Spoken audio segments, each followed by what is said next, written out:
Morgan Freeman has become a famous actor thanks to his well-known voice and strong personality. From humble beginnings, he rose to fame thanks to his exceptional acting skills and unique parts. He is now one of Hollywood's most respected and loved actors. Freeman's story is notable not only for his successes on the big screen, but also for how strong he stayed even when things got hard. Come along as we look into the interesting life and work of Morgan Freeman, a man whose roles are as unique as the characters he plays on screen. A famous person in the movie business, Morgan Freeman is known for his great playing and a voice that has clear depth and warmth. Freeman was born on June 1, 1937, in Memphis, Tennessee. His rise to fame shows how talented he is and how dedicated he is to his work. When Freeman started playing in the 1960s, he first did well on the stage, where he became known for giving powerful performances. Freeman's performance in Street Smart in 1987 got him a lot of praise, and at the 63rd Academy Awards, he was nominated for Best Supporting Actor. Early praise like this led to many awards in the years that followed. His role as Hope Colburn in Driving Miss Daisy in 1989 cemented his place in Hollywood even more, winning him another Oscar nomination, this time for Best Actor at the 62nd Academy Awards. He won the Golden Globe for Best Actor for this part. In 1994, his role as Ellis Boyd Red Redding in The Shawshank Redemption was another high point. It earned him a Best Actor nod at the 67th Academy Awards. Everyone who saw it said that Freeman could give his characters depth and humanity, which made this one of his most memorable parts.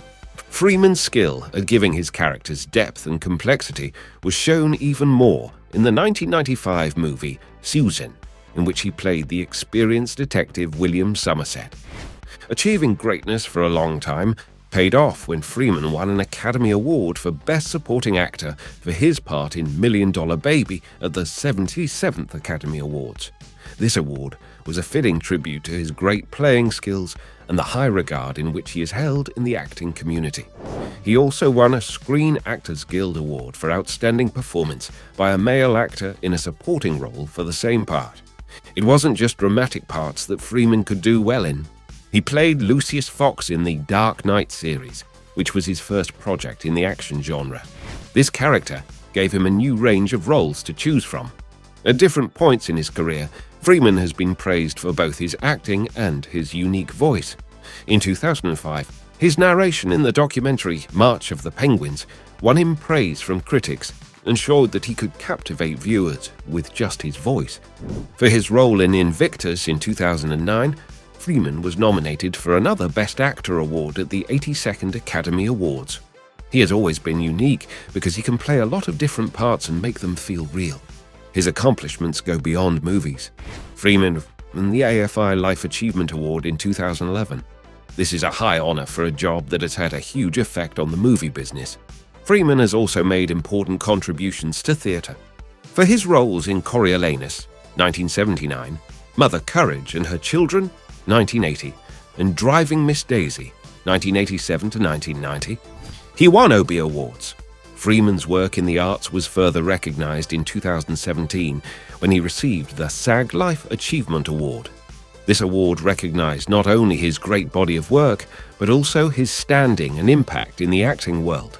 Moving on from Morgan Freeman's work accomplishments, his relationships, marriages, and becoming a father give us a glimpse into the more personal parts of his life.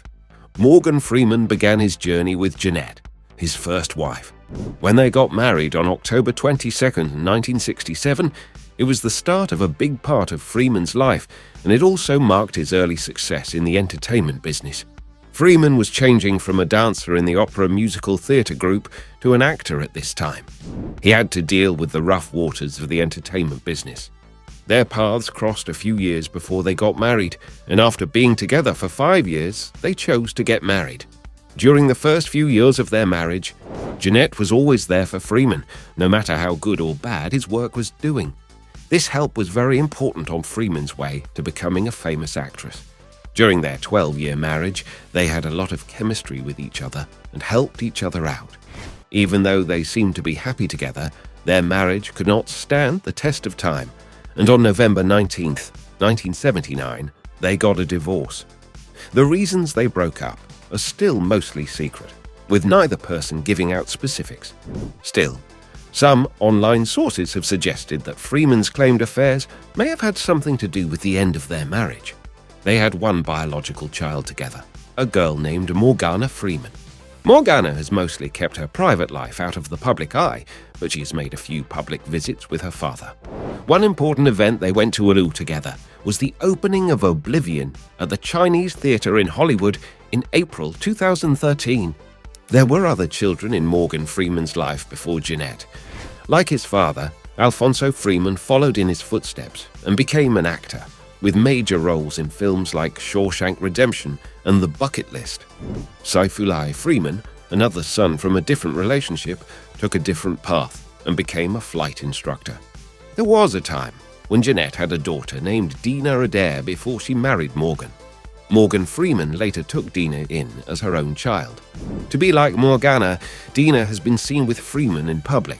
For example, they were both at the American Film Institute's 45th Life Achievement Award gala tribute to Diane Keaton in June 2017.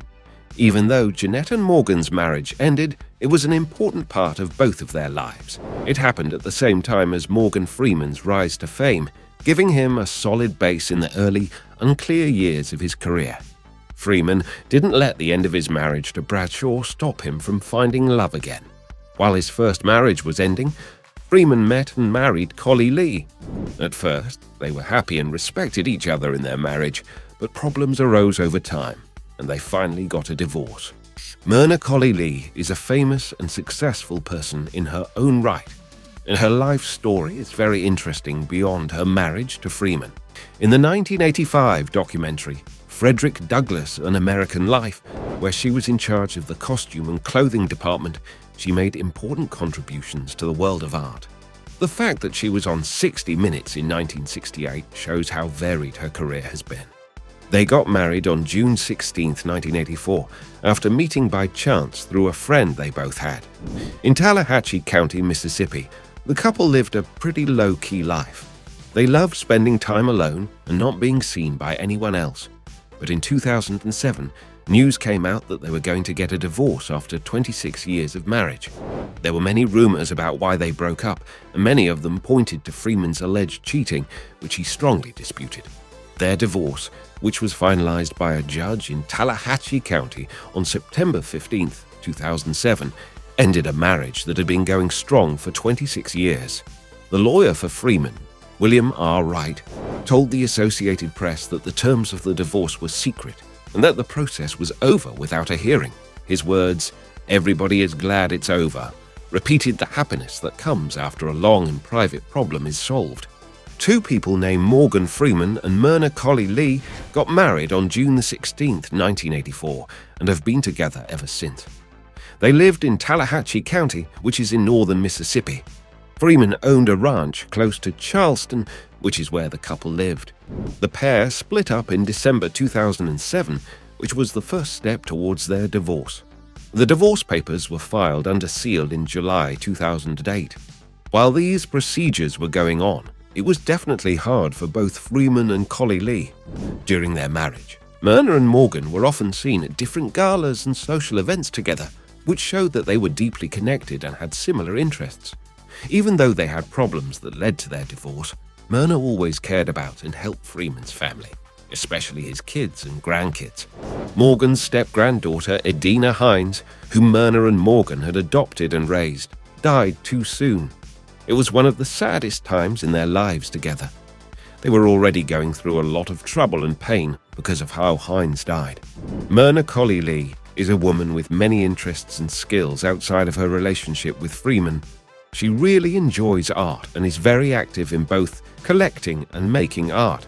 As the commissioner for the Mississippi Arts Commission and a member of the team that put together an art gallery about African American lives at the Columbus Museum in Georgia in 2017, she has worked hard to promote and protect the arts. Myrna's academic background is just as amazing as her work history. She has a bachelor's degree in art teaching from the Women's College of the University of North Carolina. At Brooklyn College in New York, she studied scene painting and properties in more depth.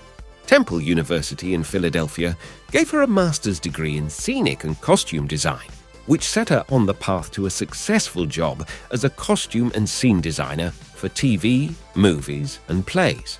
As a philanthropist, Myrna Colley Lee shows her kindness and giving outside of work. She regularly supports many groups, such as the Rock River Foundation and the Art Department at Mississippi State University. Giving back to the community and helping causes close to her heart is very important to her, and her charitable work shows that. Morgan Freeman has been with a number of women over the years, in addition to the women he has married. Freeman went out with Damaris Meyer from 2008 to 2009. The media paid a lot of attention to this connection because it happened to Freeman when he was already a famous actor.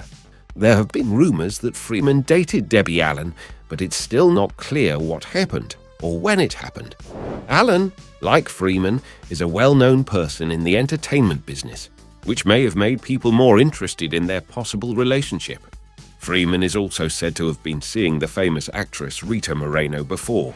Like with some of his other relationships, not many people know the specifics of when this might have happened. As a father, Freeman is also responsible for his own children. His boys are Alfonso Freeman, born in 1959, and Saifullah Freeman, born in 1960. Alfonso was born via a relationship before his first marriage. When it comes to his personal ties and family life, Freeman has kept his life pretty private. He acts this way because he wants to keep his family life separate from his public life. This choice shows how much he values his family's privacy and well-being. Recent news stories say that Morgan Freeman may be dating producer Laurie McCreary, but neither of them has stated that they are dating. How Morgan Freeman and Laurie McCreary work together is an interesting example of a professional relationship and a rumored personal link. The media and their fans are both interested in their connection, which began as a business partnership and grew into a deep friendship. This project wasn't just a business deal, it showed how their creative synergy and shared goal work together. Over the years, their relationship has led to many big hits, including the movie Invictus, in which Freeman played Nelson Mandela, the science show Through the Wormhole with Morgan Freeman, and the CBS show Madam Secretary. Recently, there has been talk about what their friendship is like outside of work. They have been seen together at a number of public events, such as the 2019 AFI event, where Freeman and McCreary looked very happy. Even more people were interested when McCreary sent Freeman a sweet birthday message on Twitter, and Freeman retweeted it. But there have been some problems in their relationship at times. People were surprised by what Freeman said about McCreary's clothes at their first meeting, which was brought up during a Produced By Conference panel talk. People thought his words were racist, but Freeman said he didn't mean them to be offensive to women. This show showed how hard it is to balance personal and work life when you're in the public eye. Freeman has said that their relationship is great, focusing on trust and respect, and McCreary has said nice things about Freeman's honesty and dependability. Their work together isn't just making movies. It's also about telling important stories and truths, especially those of people of color, who aren't always shown in popular media. Revelations Entertainment is the name of their production company. It shows how dedicated they are to telling important stories and sharing the truth. Since they started working together 20 years ago, they have not only made great content together, but also set a bar for how a Hollywood partnership should work. McCreary is in charge of day-to-day business at Revelations. He is also president of the Producers Guild of America and co-founder of the software company Compulor. He has recognized her leadership and joked that even though he is the king at the office, McCreary is really in charge. They often talk about a wide range of topics, from technology to problems in the movie business. In a lighter moment, both Freeman and panelist Mark Gordon said they liked sitting down while going to the toilet. This is a funny story that shows how relaxed they were with each other. Their partnership is unique because they aren't afraid to break the rule, and they believe that women bring special skills to the creation process. McCreary's view that women naturally bring people together and Freeman's acceptance of women as the stronger sex show a progressive stance in a field that is often criticized for its gender imbalances. Freeman has had to deal with tough situations that are different from the warm characters he plays on screen. When Freeman's car flipped over on a Mississippi highway late one summer night in 2008, it changed his whole life. Because the crash was so bad, hydraulic tools had to be used to free him and his friend Damaris Meyer. Morgan Freeman's car accident in 2008, which led to Damaris Meyer filing a case, is the subject of a long and complicated story that includes personal problems, legal issues, and media speculation. The accident happened while Freeman was driving Meyer's 1997 Nissan Maxima. The car flipped over several times and ended up in a ditch. Luckily, neither Freeman nor Meyer had to go to the hospital, but things were not easy after the accident. Meyer was Freeman's executive assistant, and they met at a country club. Meyer later sued Freeman for negligence. According to her, Freeman had been drinking the night of the crash and was not able to safely drive the car. Meyer, who was represented by a famous lawyer, Gloria Allred, wanted money for medical bills, pain and suffering, missed wages, permanent disability, and damage to property. The case also wanted to make it clear that Meyer was not dating Freeman, despite rumors that she was the other woman and had something to do with Freeman's marriage ending. At the time of the accident, Morgan Freeman and his longtime wife, Myrna Colley Lee, were getting a divorce. It was made under seal in Tallahatchie County Chancery Court for a divorce. The court case that followed was finally settled without going to court, and the terms of the settlement were kept secret. Meyer's lawyer, Gloria Allred, and Freeman's lawyer, Jack Hayes Jr., both said they were glad the case was over and emphasized Meyer's happiness with the deal. This event shows how complicated famous scandals can be, as people's private lives and legal issues are often mixed up while the public and media are paying close attention. In 2018, a CNN report with 8 women accusing Morgan Freeman of inappropriate behavior did a lot of damage to his image. These claims, made after the #MeToo movement, showed a different side of the actor, who is known for his leading parts and strong voice. They said he said and did things that were rude and made them feel uncomfortable on set and in his production business. Freeman apologized for the accusations and said, "Anyone who knows me or has worked with me knows I am not someone who would intentionally offend or knowingly make anyone feel uneasy." He said these things to try to ease the women's discomfort and stress that he never meant to be disrespectful. One of Freeman's friends and the public as a whole was shocked by the scandal. At first, there was a tabloid rumor that Freeman was having an inappropriate connection with Adina Hines, his step-granddaughter. The rumors got really bad when Hines' boyfriend killed her in 2015, which made them go viral. During the hearing, the lawyer for her boyfriend said that Hines had admitted to having a bad relationship with Freeman. When Freeman's ex-wife, Myrna Colley Lee, was said to have confronted him about having sex with Hines when she was a girl, the accusations became more serious. Both Freeman and Hines strongly denied having an affair. Hines said she was hurt by the harmful rumors, and Freeman said that any rumors of a relationship were defamatory fabrications. Besides the accusations, his job as a father is unique and comes with its own set of problems. Freeman once told the truth about how hard it was for him to be a dad by saying that he missed a lot of time with his first 2 kids. He talked about a time when his young goals and interests meant that the call to action was more important than family, which meant that he missed years and ties were formed later. He feels guilty about the time and events he missed out on during those formative years when he thinks about being a dad. When Freeman talked about his business partner Laurie McCreary's clothes at an industry meeting in 2016, it was seen as inappropriate. He talked about McCreary's dress and how long it was, which seemed to take away from her work achievements. It was pointed out to Freeman that his words were sexist instead of misogynistic, but he didn't back down. This wasn't the only time Freeman made a bad decision. He was also involved in something that turned out to be funnier but just as telling. Tracy Morgan, a comedian, talked too much during a meal with Freeman because he was excited, and Freeman is said to have slapped him and told him to stop. Morgan didn't let it bother him. He joked about it later and saw it as a badge of honor. When Freeman said that Black History Month was ridiculous, it caused a lot of discussion. He suggested that Black history should be a part of all of American history, not just one month. In an interview with 60 Minutes, he said, The only way to get rid of racism is to stop talking about it. He meant that focusing too much on race identities makes things more divided. To avoid being labeled based on race, Freeman told the reporter, "I'm going to stop calling you a white man, and I'm going to ask you to stop calling me a black man." Reverend Al Sharpton, for example, called Freeman's position idealistic and naive, which showed that the actor didn't understand how race issues affect society as a whole. People were shocked when Freeman told CNN's Don Lemon that focusing on race makes the problem a bigger issue than it needs to be. He said this in response to the idea that race affects how wealth is distributed. Morgan Freeman has said that he feels bad that he wasn't as involved in his kids' lives as he would have liked, especially when they were young and still learning how to be adults. At first glance, Freeman's life seems like a story of success and strength. Yet, Freeman's professional success cost him something in his personal life.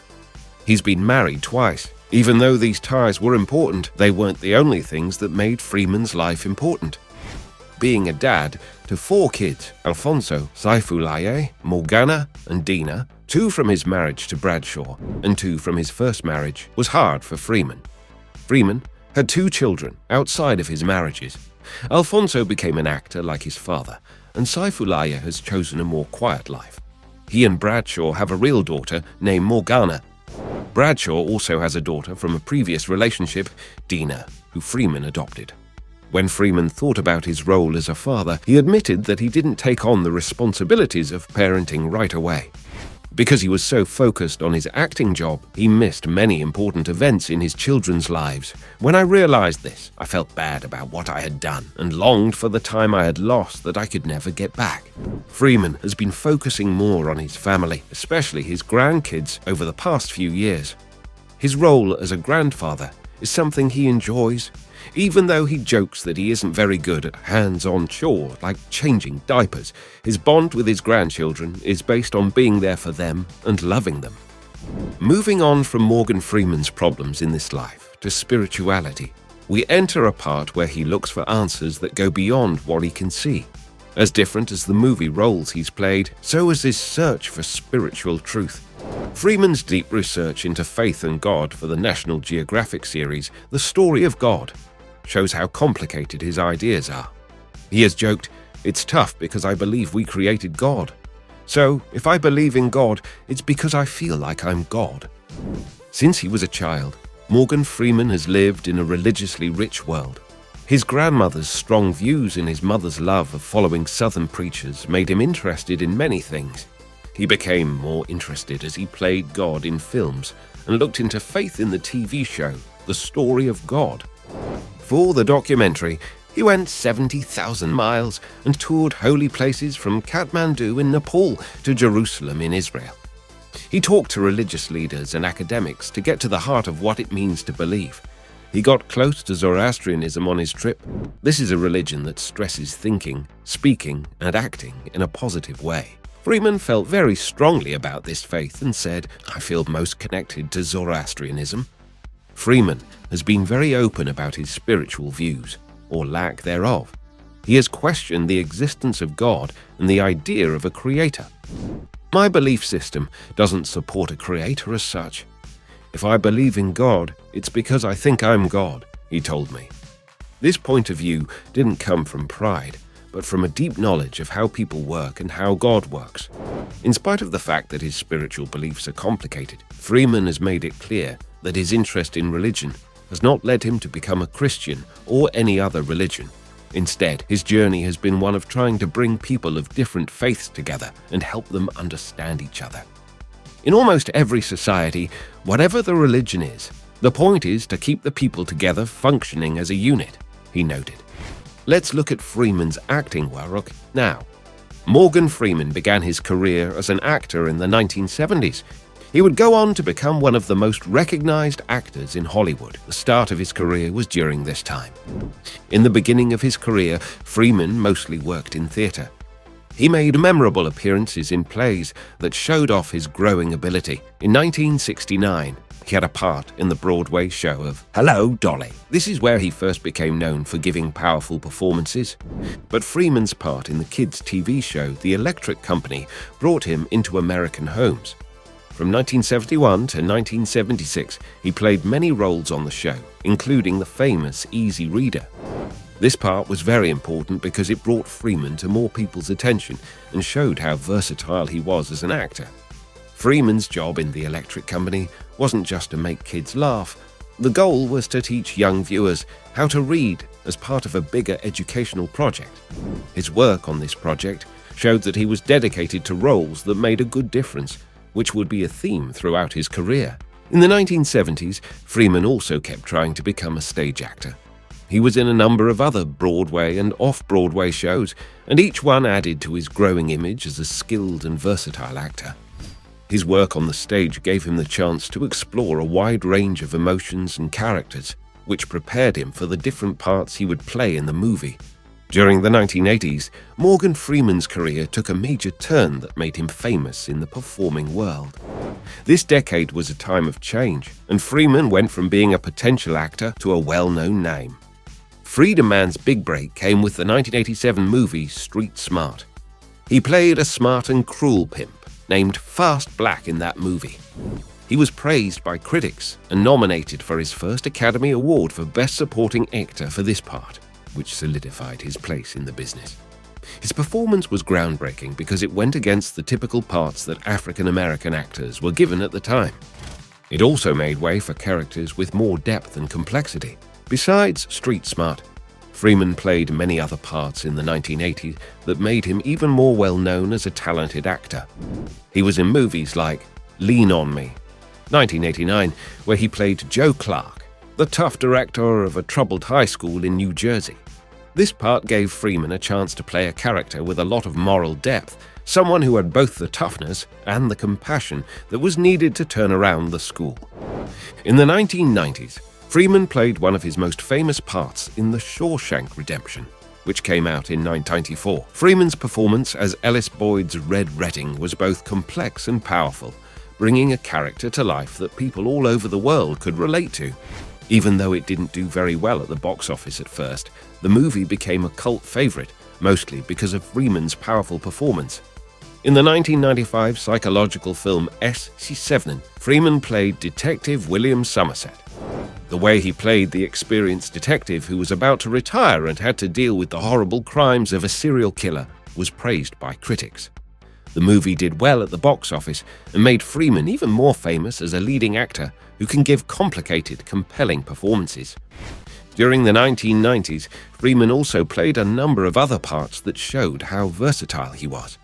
He was in films like Deep Impact, 1988, Robin Hood, Prince of Thieves, 1991, and Unforgiven, 1992. From historical dramas to suspenseful thrillers, each of these parts gave Freeman a chance to show off different acting skills.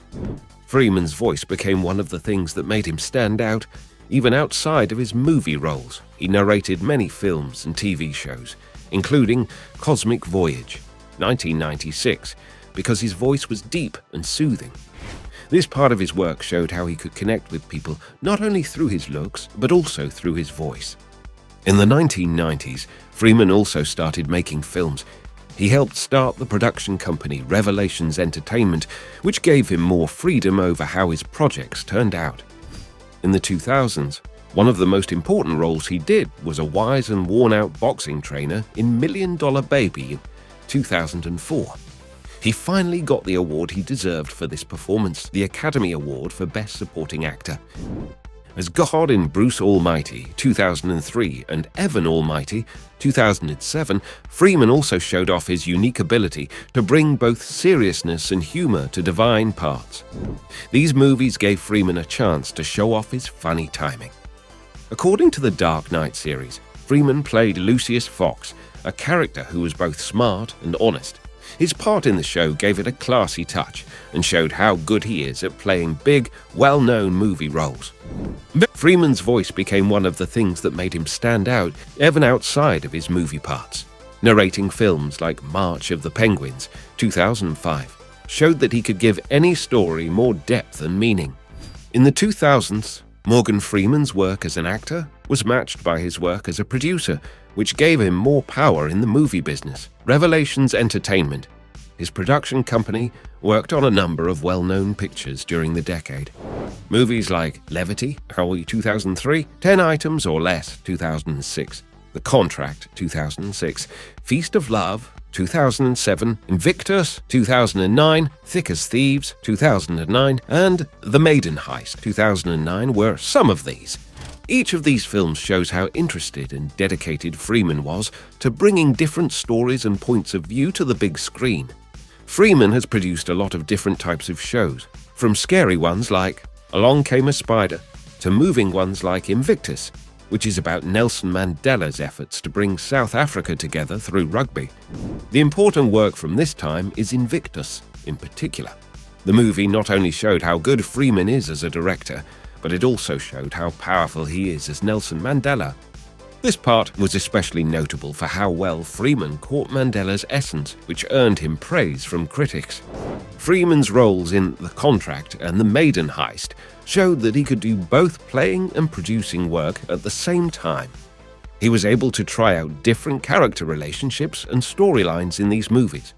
Freeman acted in a number of films in the 2010s. It was fun to see him in the action movie Red, 2010. His role gave the movie more depth and humor. And then Freeman played the serious and strong Alan Trumbull in Olympus Has Fallen, 2013.